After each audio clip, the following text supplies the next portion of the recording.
അപ്പൊ ഞാൻ ആദ്യത്തെ ക്ലാസ്സിൽ ചില കാര്യങ്ങൾ പറഞ്ഞിരുന്നു. അതായത് നമുക്ക് തീരെ അറിയാത്ത ഒരു 10-15 ഓളം ക്വസ്റ്റ്യൻസ് വരും. പക്ഷെ അതൊരു ഇഷ്യൂ അല്ല. കാരണം ബാക്കിയുള്ള 170 മാർക്കിൽ നമ്മൾ ബേസിക്സും തറവാണ്. നമ്മളത് വൃത്തിയായിട്ട് അപ്ലൈ ചെയ്ത് ആൻസറിലേക്ക് എത്താൻ ശ്രമിക്കുകയാണെങ്കിൽ ഒരു 120+ എന്നുള്ളത് വളരെ അച്ചീവബിൾ ആണ്.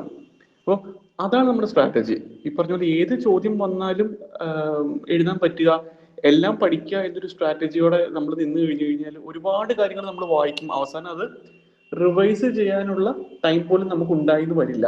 അപ്പം അങ്ങനെ പ്രീവിയസ് ഇയർ ക്വസ്റ്റ്യൻസും അങ്ങനത്തെ ഒരുപാട് കാര്യങ്ങൾ നോക്കിയിട്ടാണ് ഞാൻ ആ ബേസിക് ബുക്സ് കുറച്ചെണ്ണം ഉണ്ടല്ലോ അത് സജസ്റ്റ് ചെയ്യുന്നത്. ഇപ്പോ ഈ ഞാൻ ഇന്നലെ ഐശ്വര്യ എൻ്റെ അടുത്ത് ചോദിച്ചായിരുന്നു മറ്റേ അറ്റ്ലസ് മൗണ്ടൻസിന്റെ ക്വസ്റ്റ്യൻ. അത് 6ാം ക്ലാസ് NCERT-ക്കകത്ത് ഉണ്ട്. അപ്പൊ അത് നമ്മളൊന്ന് വായിച്ചു പോയിരുന്നത് അത് കിട്ടിയേനെ. പക്ഷെ ഞാൻ പറയുന്ന ബേസിക് ബുക്കിൽ അതില്ല.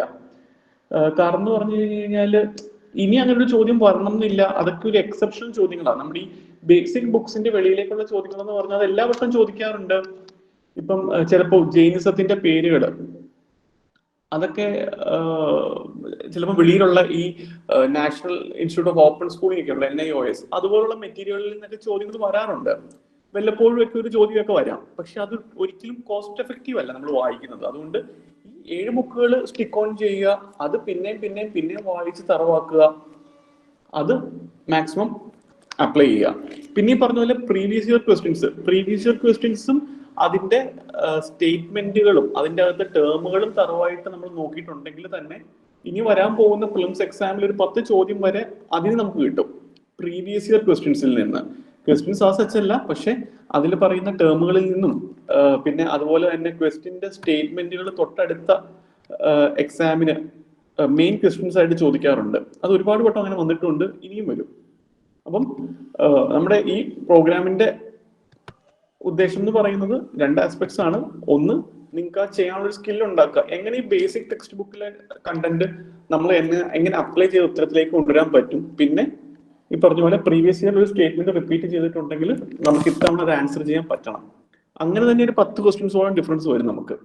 അപ്പം അതൊക്കെ ആയിരിക്കും നമ്മളെ ഈ എക്സാം ക്ലിയർ ചെയ്യാൻ വേണ്ടി സഹായിക്കുന്നത്. അപ്പൊ നമുക്ക് ഇന്നത്തെ ക്വസ്റ്റ്യൻ പേപ്പർ ഡിസ്കഷനിലേക്ക് പോവാം. പിന്നെ ചെയ്യുന്ന ക്വസ്റ്റ്യൻസിന്റെ എണ്ണം കൂട്ടണം എന്ന് ഇങ്ങനെ ചിലത് ആവശ്യപ്പെട്ടായിരുന്നു. അത് പലരും ഫ്രഷേഴ്സ് ഉണ്ട് ഇതിൽ, അതുകൊണ്ടാണ് ഞാൻ 10 ക്വസ്റ്റ്യൻ ആയിട്ട് പോകുന്നത്. അടുത്ത ആഴ്ച തൊട്ട് നമുക്ക് കൂട്ടി 15-20 ക്വസ്റ്റ്യനുള്ള സെഷൻസ് ആക്കാം. 11th question. An amendment to the Constitution of India can be initiated by an introduction of bill in Lok Sabha only. If such an amendment seeks to make change in the federal character of the Constitution, the amendment also requires to be ratified by the legislature of all the states in India. ഇത് ഒരു direct question ആണ്. ലക്ഷ്മികാന്ത് തറവായിട്ട് അറിയാമെന്നുണ്ടെങ്കിൽ നമുക്കിത് answer ചെയ്യാൻ പറ്റും. പലപ്പോഴും നമ്മൾ fail ആവാൻ കാര്യം എന്ന് പറഞ്ഞു കഴിഞ്ഞാൽ ഇതുപോലുള്ള ശരിയാക്കാൻ സാധ്യതയുള്ളൊരു ചോദ്യം തെറ്റിക്കുമ്പോഴാണ് നമ്മൾ തോക്കുന്നത്. അല്ലാതെ ഭയങ്കര പാടുള്ള ചോദ്യം ആൻസർ ചെയ്യാൻ പറ്റാത്തപ്പോഴല്ല. ഇതേപോലുള്ള വളരെ സിമ്പിൾ ആൻഡ് സ്ട്രെയിറ്റ് ഫോർവേഡ് ആയിട്ടുള്ള ക്വസ്റ്റ്യൻസ് പോലും പലപ്പോഴും ക്ലാരിറ്റി കുറവുകൊണ്ട് ആൻസർ ചെയ്യാൻ പറ്റാതെ വരുമ്പോഴാണ് നമ്മൾ എക്സാമിന് തോക്കുന്നത്. ഇപ്പം ഇതൊരു ഡയറക്റ്റ് ക്വസ്റ്റ്യൻ ആണ്. ലക്ഷ്മികാന്ത് ഇത് അങ്ങനെ തന്നെ ചോദിച്ചിരിക്കുന്നതാണ്. ഒരു കോൺസ്റ്റിറ്റ്യൂഷണൽ അമെൻമെന്റ് എന്ന് പറയുന്നത് അത് 2 ഹൗസിലും നമുക്ക് ഇൻട്രൊഡ്യൂസ് ചെയ്യാനായിട്ട് പറ്റും. 2 ഹൗസിലും ലോക്സഭയിലും രാജ്യസഭയിലും കോൺസ്റ്റിറ്റ്യൂഷൻ അമെൻമെന്റ് ബില്ല് ഇനിഷ്യേറ്റ് ചെയ്യാനും പാസ്സാക്കാനും പറ്റും. ഫസ്റ്റ് സ്റ്റേറ്റ്മെന്റ് ആക്ച്വലി തെറ്റാണ്. ലോക്സഭ മാത്രമല്ല രാജ്യസഭയിലും പറ്റും. പിന്നെ അതേപോലെ തന്നെ ഫെഡറൽ ക്യാരക്ടർ ചേഞ്ച് ചെയ്യുന്ന ബില്ലുകളാണെങ്കിൽ ഈ പറഞ്ഞ പോലെ സ്പെഷ്യൽ മെജോറിറ്റി പാർലമെന്റിൽ വേണം. പിന്നെ അതേപോലെ തന്നെ ഹാഫ് സ്റ്റേറ്റുകൾ റാറ്റിഫൈ ചെയ്യണം. എല്ലാ സ്റ്റേറ്റുകളും സമ്മതിക്കേണ്ട, ഹാഫ് സ്റ്റേറ്റ്സ് ആണ് റാറ്റിഫൈ ചെയ്യേണ്ടത്. അപ്പൊ ഇതിന്റെ ആൻസർ D. അടുത്ത question, attorney general of India. Consider the following statement regarding attorney general of India. ഈ അറ്റോർണി ജനറൽ എന്ന് പറയുന്നത് ഏത് ആർട്ടിക്കിളാണ്? ആർട്ടിക്കിൾ 76. അപ്പം ഇതിന്റെ അകത്ത് പറഞ്ഞിരിക്കുന്ന അറ്റോർണി ജനറലിന്റെ എലിജിബിലിറ്റി എന്ന് പറഞ്ഞു കഴിഞ്ഞാൽ അത് പ്രസിഡന്റ് ആണ് അപ്പോയിന്റ് ചെയ്യുന്ന on the advice of government. പുള്ളിയുടെ ക്വാളിഫിക്കേഷൻ എന്ന് പറയുന്നത് എന്തൊക്കെയാ? സുപ്രീം കോടതി ജഡ്ജ് ആവാനുള്ള ക്വാളിഫിക്കേഷൻ ആണ് ഒരു അറ്റോർണി ജനറൽ ആവേണ്ട ക്രൈറ്റീരിയ ആയിട്ട് പറയുന്നത്. അതായത് സിറ്റിസൺ ഓഫ് ഇന്ത്യ ആയിരിക്കണം. പിന്നെ അതേപോലെ തന്നെ ഏതെങ്കിലും ഒരു ഹൈക്കോർട്ട് ജഡ്ജ് ഫോർ 5 years അല്ലാന്നുണ്ടെങ്കിൽ advocate in high court for 10 years, അതും അല്ലാന്നുണ്ടെങ്കിൽ എമിനന്റ് ജൂറിസ്റ്റ്. പിന്നെ പുള്ളിക്ക് ഈ പറഞ്ഞ പോലെ ലോക്സഭയിലെ പ്രൊസീഡിങ്സിൽ പാർട്ടിസിപ്പേറ്റ് ചെയ്യാൻ പറ്റും, അതിലെ കമ്മിറ്റീസിൽ മെമ്പേഴ്സ് ആവാൻ പറ്റും. പിന്നെ അതുപോലെ തന്നെ എന്തെങ്കിലും കാര്യമുണ്ടെങ്കിൽ അവിടെ സംസാരിക്കാനും പറ്റും.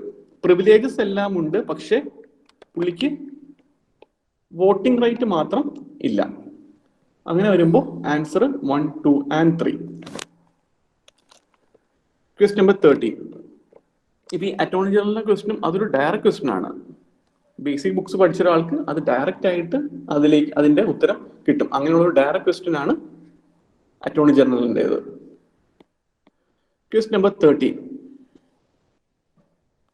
With reference to usefulness of the byproducts of sugar industry, which of the following statements are correct? അപ്പം ഈ ഒരു ചോദ്യം നമ്മൾ ഡയറക്റ്റ് നമ്മൾ പഠിച്ചിരിക്കാൻ സാധ്യതയില്ല.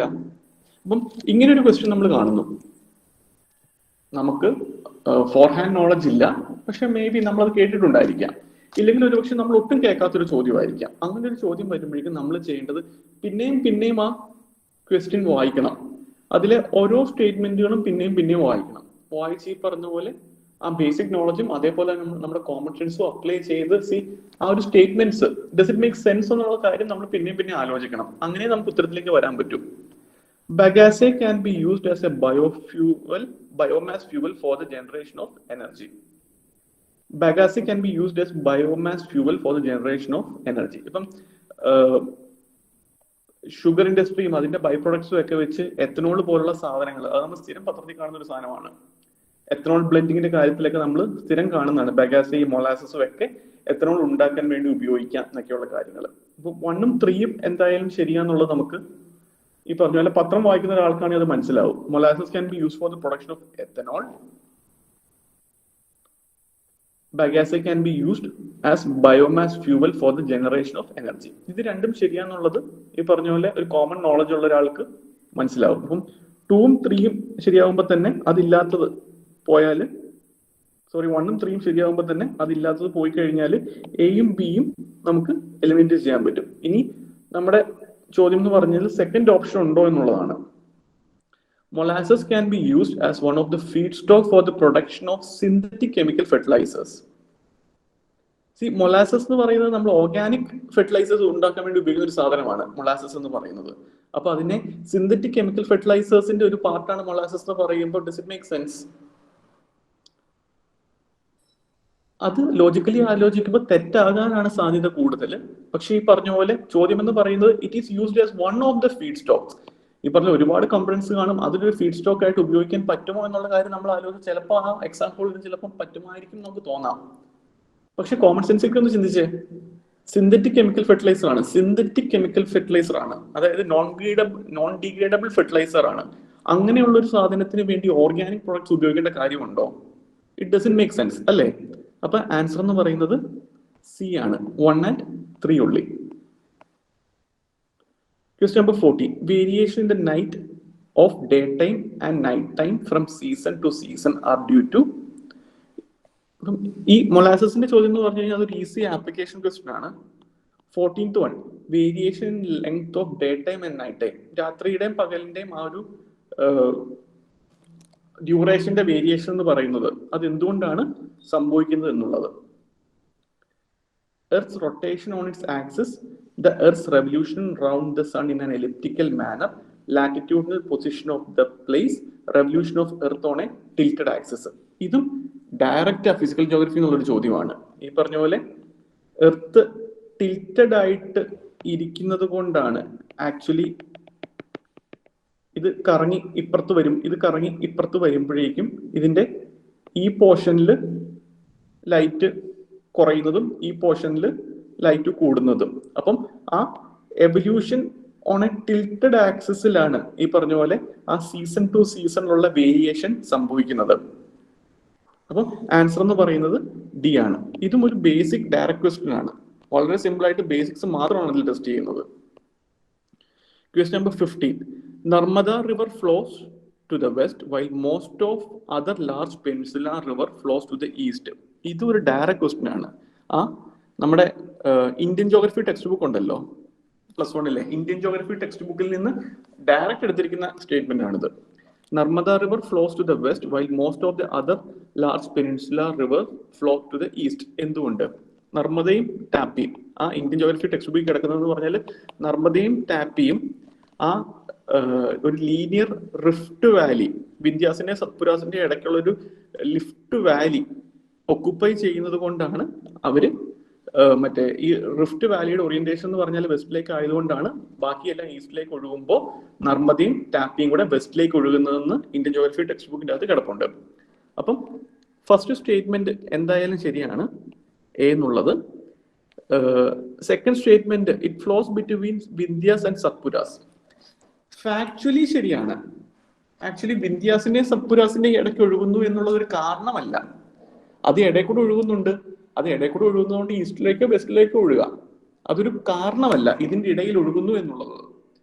ശരിക്കും ഫാക്ട് എന്ന് പറയുന്നത് അത് ആ റിഫ്റ്റ് വാലിയിൽ ഒഴുകുന്നത് കൊണ്ടാണ്. ആക്ച്വലി റിഫ്റ്റ് വാലിയുടെ ഓറിയന്റേഷൻ ഇങ്ങോട്ട് ആയതുകൊണ്ടാണ് നർമ്മദയും ടാപ്പിയും കൂടെ വെസ്റ്റിലേക്ക് ഒഴുകുന്നത്. പിന്നെ സെൻട്രൽ ഇന്ത്യയിലെ ലാൻഡിന്റെ സ്ലോപ്പ് എന്ന് പറഞ്ഞാൽ ഇറ്റ്സ് ടുവേർഡ്സ് ഈസ്റ്റ്. അപ്പം തേർഡ് സ്റ്റേറ്റ്മെന്റും ഫാക്ച്വലി തെറ്റാണ്. ആൻസർ എന്ന് പറയുന്നത് 1 ആണ്. അപ്പം ഇതാണ് ഞാൻ പറഞ്ഞത്, ആ ബേസിക് ടെക്സ്റ്റ് ബുക്കുകൾ, ആ 8 ടെക്സ്റ്റ് ബുക്കുകളേ ഉള്ളൂ. അത് പിന്നെയും വായിച്ച് അതിൽ ഓരോ ചെറിയ മൈന്യൂട്ട് ആയിട്ടുള്ള കാര്യങ്ങൾ പോലും നമ്മൾ ഭയങ്കര ക്ലാരിറ്റി വേണം. ഈ പറഞ്ഞ പോലെ ചവറ് പോലെ വായിക്കണ്ട, ചവറ് പോലെ 6ാം ക്ലാസ്സും 7ാം ക്ലാസ്സും തൊട്ടുള്ള ടെക്സ്റ്റ് ബുക്കുകൾ ഒന്നും വായിക്കണ്ട. ആ പറഞ്ഞ ടെക്സ്റ്റ് ബുക്കുകൾ, ജോഗ്രഫിക്ക് ആണെങ്കിൽ ഇന്ത്യൻ ജോഗ്രഫി, ഫിസിക്കൽ ജോഗ്രഫി, ആ പഠിക്കുന്ന ടെക്സ്റ്റ് ബുക്കുകൾ വളരെ തറവായിട്ടിരിക്കുക. അത് ഭയങ്കര ഫ്ലുവൻ്റ് ആണെന്നുണ്ടെങ്കിലും നമുക്കത് സിമ്പിൾ ആയിട്ട് അത് അപ്ലൈ ചെയ്ത് ഉത്തരത്തിലേക്ക് എത്താൻ പറ്റും. നമ്മൾ പ്രാക്ടീസ് ചെയ്താൽ മാത്രം മതി. അപ്പൊ ഇതിന്റെ ആൻസർ എന്ന് പറഞ്ഞാൽ A. On the planet Earth, most of the fresh water exists as ice caps and glaciers. Out of the remaining fresh water, the largest proportion, ഏറ്റവും കൂടുതൽ ഫ്രഷ് വാട്ടർ ഉള്ളതെന്ന് പറഞ്ഞു കഴിഞ്ഞാൽ ഐസ് ക്യാപ്സിലും ഗ്ലേസിയേഴ്സിലുമാണ്. അറൌണ്ട് 68% വരും. അതിനുശേഷം ഉള്ളതെന്ന് പറഞ്ഞു കഴിഞ്ഞാൽ ഗ്രൗണ്ട് വാട്ടറിലാണ്, അറൌണ്ട് 30% വരും. ഈ ഒരു ചോദ്യം ഇത് നിങ്ങൾക്ക് കിട്ടണമെന്നില്ല. ഞാൻ നേരത്തെ പറഞ്ഞ പോലെ പത്രത്തിന്റെ അകത്ത് ഇത് കാണണമെന്നില്ല. അതേപോലെ തന്നെ ഞാൻ പറഞ്ഞ ബേസിക് ടെക്സ്റ്റ് ബുക്കുകളുടെ അകത്തൊന്നും ഇത് വരുന്നില്ല. അപ്പം ഈ ഒരു ചോദ്യം തെറ്റാനുള്ള സാധ്യതയുണ്ട്. ഇത് തെറ്റിയെന്ന് പറഞ്ഞ് നമുക്കൊന്നും സംഭവിക്കാൻ പോകുന്നില്ല. അത് ധൈര്യമായിട്ട് ഈ പറഞ്ഞ പോലെ ഒരു ഗസ് എടുത്ത് ആൻസർ ചെയ്യാം, ഇല്ലാന്നുണ്ടെങ്കിൽ വിടാം. ആൻസർ സി ആണേ. Question number 17, Nokrek. ഈ നോക്രക്ക് എന്ന് പറയുന്നത് എവിടെയായിട്ടാ?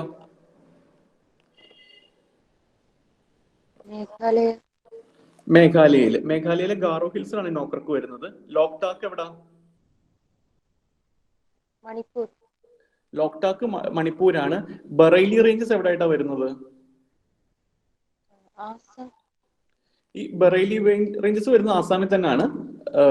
നമ്മുടെ ഈ ആസാമിലെ നോർത്ത് കച്ചാർ ഹിൽ റിസർവ്സ് ഉണ്ടല്ലോ, നോർത്ത് കച്ചാർ ഹിൽ റിസർവ്സ്, അത് വരുന്നത് ആക്ച്വലി ബറൈൽ റേഞ്ചിലാണ്. അപ്പം സെക്കൻഡ് സ്റ്റേറ്റ്മെന്റ് എന്തായാലും അല്ല. പിന്നെ ഈ പറഞ്ഞ പോലെ ശരിയാന്ന് നമുക്ക് ഉറപ്പിച്ച് പറയാൻ പറ്റുന്നത് എ മാത്രമാണ്. ഇതിന്റെ അകത്ത് കൺഫ്യൂഷൻ വരാൻ പോകുന്ന ഒരു സാധനം എന്ന് പറഞ്ഞാൽ നംഡഫ നാഷണൽ പാർക്ക് ഹിമാചൽ പ്രദേശിലാണ്, ഡാഫ്ല ഹിൽസും അരുണാചൽ പ്രദേശിലാണ്, ഡാഫ്ല ഹിൽസും അരുണാചൽ പ്രദേശിലാണ്. അപ്പം ഇതൊരു കൺഫ്യൂഷൻ വരാം. പക്ഷെ ആ ഒരു കൺഫ്യൂഷൻ വന്നുകൊണ്ട് നിങ്ങൾക്ക് ചോദ്യം തെറ്റിപ്പോകാൻ പാടില്ല എന്ന് ഉറപ്പുള്ളത് കൊണ്ടാണ് ഇത്രയും അഷ്യൂർഡ് ആയിട്ടൊരു സാധനം അവർ മുകളിൽ ഇട്ടിരിക്കുന്നത്. Nokrek biosphere reserves, Meghalaya Garo hills, അത് ഭയങ്കര ഇമ്പോർട്ടന്റ് ആണ്. നോക്രക്ക് ബയോസ്ഫിയർ റിസർവ് എന്ന് പറഞ്ഞാൽ ഗാരോ ഹിൽസിന്റെ ഭാഗമാണ് നമ്മൾ വായിക്കുന്നതുമാണ്. അത് ആ എൻവയോൺമെന്റ് ബുക്കിന്റെ അകത്തൊക്കെ ഉണ്ട്. അപ്പം അത് അറിയാം, അത് ഫോർ ഷുവർ അറിയാമെന്നുണ്ടെങ്കിൽ 3ഉം 2ഉം നമുക്ക് സിമ്പിൾ ആയിട്ട് എലിമിനേറ്റ് ചെയ്ത് ഉത്തരത്തിലേക്ക് എത്താൻ പറ്റും. ക്വസ്റ്റ്യൻ നമ്പർ 18, അതും ഒരു സിമ്പിൾ അപ്ലൈഡ് ക്വസ്റ്റ്യൻ ആണ്. Which of the above are responsible for bringing dynamic changes on the surface of the earth?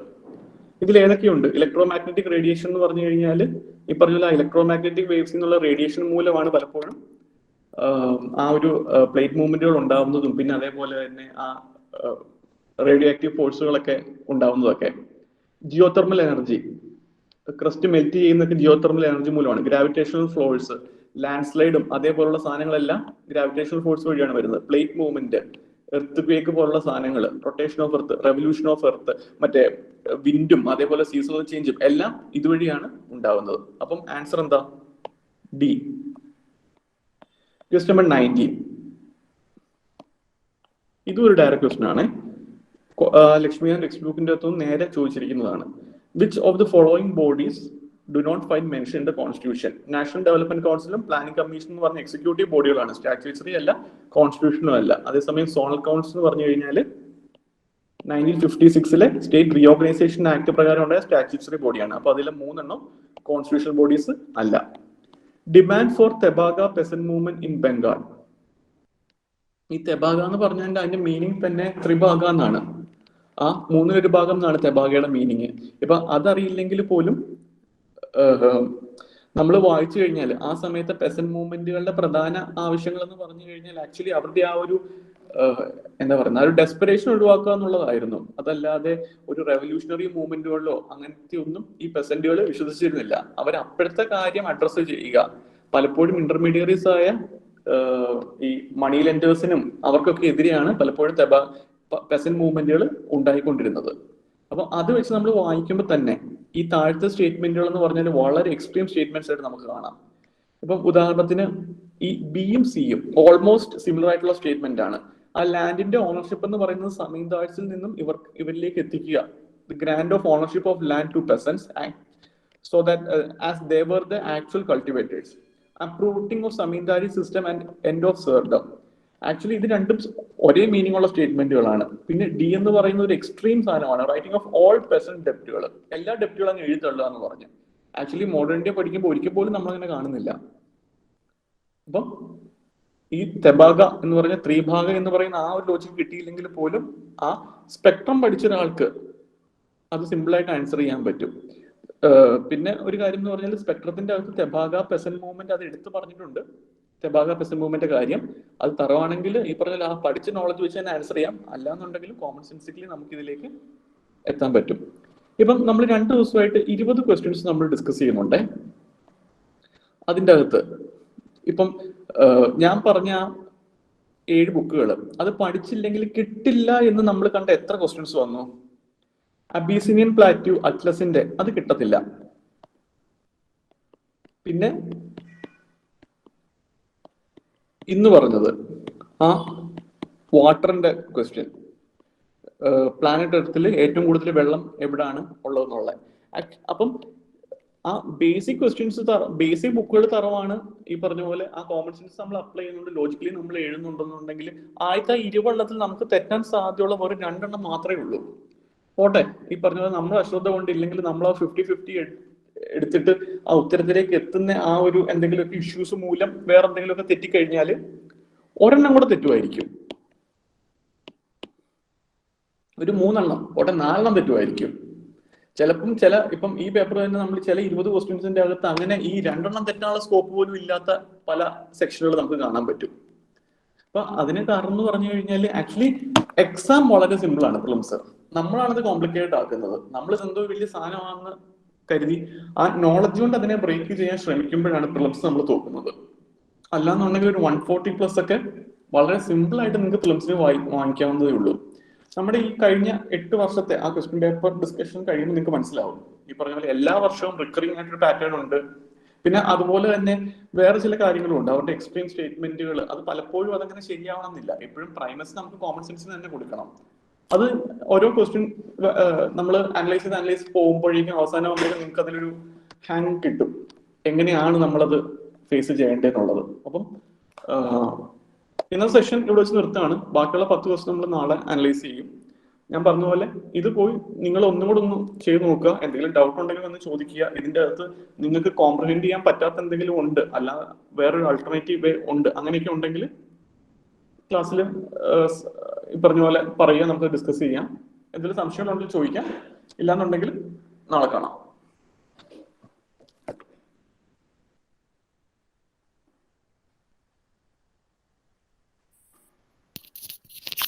Sir പറഞ്ഞോ സാർ. നമ്മൾ ജിയോഗ്രാഫിക്ക് നമ്മുടെ +1 2 NCERT മാത്രം പഠിച്ചാൽ മതിയില്ലേ? +2 ടെസ്റ്റുകൾ അധികം റെഫർ ചെയ്യണ്ടല്ലോ? ഇന്ത്യൻ ജോഗ്രഫി, ഫിസിക്കൽ ജോഗ്രഫി, ആ 2 ടെക്സ്റ്റ് ബുക്കുകൾ മാത്രം പഠിച്ചാൽ മതി. Okay sir. പിന്നെ ആ 7 ബുക്കിൽ പിന്നെ sir ancient medieval art and കൾച്ചറിന് തമിഴ്നാട് മാത്രം മതിയോ, കവർ ചെയ്താൽ മതിയോ? ആക്ച്വലി തമിഴ്നാട് പഠിച്ചു കഴിഞ്ഞാൽ നമുക്ക് ഒരുപാട് ചോദ്യങ്ങൾ കിട്ടും. Okay sir. ഇപ്പൊ കഴിഞ്ഞ വർഷം ചോദിച്ച 2-3 ചോദ്യം ചോദിച്ചതിൽ ഒരു ചോദ്യം തമിഴ്നാട്ടിൽ നിന്ന് എന്തായാലും നമുക്ക് കിട്ടുമായിരുന്നു. ഒന്നല്ല, 4 ചോദ്യം ചോദിച്ചതിൽ 2 ചോദ്യം എന്തായാലും തമിഴ്നാട് ടെക്സ്റ്റ് ബുക്ക് നമുക്ക് കിട്ടുമായിരുന്നു. Okay sir. അപ്പൊ ബാക്കിയുള്ളത് കിട്ടണം എന്നുണ്ടെങ്കിൽ നമ്മൾ സാങ്വാൻ വാങ്ങിക്കണം. സാങ്വാൻ ആണോ കൾച്ചറിന്റെ ടെക്സ്റ്റ് ബുക്കിന്റെ പേര്? നിതിൻ സിൻകാനിയാണോ? അത് തന്നെ, നിതിൻ സിംഗിന്റെ ടെക്സ്റ്റ് ബുക്ക് വായിക്കണം. പിന്നെ NCERTs കവർ ചെയ്യണം. അതെന്തോരം ഉണ്ട്. അപ്പൊ അതത്ര വെർത്തല്ല. ഇപ്പൊ സിവിൽ സർവീസ് മാത്രമാണ് ഉദ്ദേശിക്കുന്നതെങ്കിൽ തമിഴ്നാട് ടെക്സ്റ്റ് ബുക്ക് മാത്രം വായിച്ചാൽ മതി. Okay sir, okay sir. പിന്നെ ആർട്ടിന്റെ മറ്റേ 11ാം ക്ലാസ്സിലെ ടെക്സ്റ്റ് വായിക്കണ്ടല്ലോ, ഫൈൻ ആർട്സ് ടെക്സ്റ്റിന്റെ ഒരു ടെക്സ്റ്റ് ഉണ്ടല്ലോ. ഫൈൻ ആർട്ടിന്റെ ടെക്സ്റ്റ് ഈ പറഞ്ഞ പോലെ ബാക്കി ആ ടെക്സ്റ്റ് ബുക്കുകളെല്ലാം കവർ ആയി കഴിഞ്ഞു എന്നുണ്ടെങ്കിൽ മാത്രം വായിച്ചാൽ മതി. Okay sir, okay. കാരണം മേ ബി ഒരു ക്വസ്റ്റ്യൻ വരുമായിരിക്കും അതിൽ നിന്ന്. പക്ഷെ അതിനു വേണ്ടി അത് പിന്നെ വായിക്കുന്നത് വെർത്തല്ല. സാർ അത് ഭയങ്കര ബ്രോഡാണ്, കാരണം അത് വായിക്കുമ്പോൾ ഭയങ്കര ഡിസ്ക്രിപ്റ്റീവ് ആണല്ലോ. അത് ഓരോന്നിനെ കുറിച്ചിട്ടും ഇങ്ങനെ ഭയങ്കരമായിട്ട് കൊടുത്തിട്ടുണ്ടല്ലോ. അങ്ങനെയൊന്നും ഡീറ്റെയിൽസ് ഒരിക്കലും ചോദിക്കത്തുമില്ല. അതെ അതെ അതെ. ആ തമിഴ്നാട് ഒരൊറ്റ ടെക്സ്റ്റ് ബുക്ക് വായിച്ചു കഴിഞ്ഞാൽ നമുക്ക് ഏൻഷ്യന്റും മിഡീവിയലും ഏകദേശം ഈ പറഞ്ഞ പോലെ ഒരു ബ്രോഡ് ഐഡിയ എല്ലാത്തിനെ പറ്റി നമുക്ക് കിട്ടും. Okay sir, okay sir. പിന്നെ മോഡേൺ സ്പെക്ട്രം മാത്രം പോരെ സാർ? മോഡേൺ സ്പെക്ട്രം മാത്രം മതി. കഴിഞ്ഞ 8 വർഷത്തിനിടയ്ക്ക് അതിന്റെ വെളിയിൽ ഒരു ചോദ്യം വന്നിട്ടില്ല. Okay sir. NCERTs ഒന്നും ഇനി കവർ ചെയ്യണമെന്നില്ലല്ലോ? പ്രിലിംസ് പോയിന്റ് ഓഫ് വ്യൂവില് മോഡേണിറ്റി പഠിക്കാൻ ഒരൊറ്റ NCERT പോലും കവർ ചെയ്യണ്ട. Okay sir, okay sir. മെയിൻസിൽ ഒന്ന് വായിച്ചാൽ നല്ലതാണ്, നമുക്ക് ചില പെർസ്പെക്ടീവ്സ് ഒക്കെ കിട്ടും. പക്ഷെ പ്രിലിംസിന് വേറെ ഒന്നും വായിക്കണ്ട. Okay sir, okay sir. Thank you sir, thank you sir.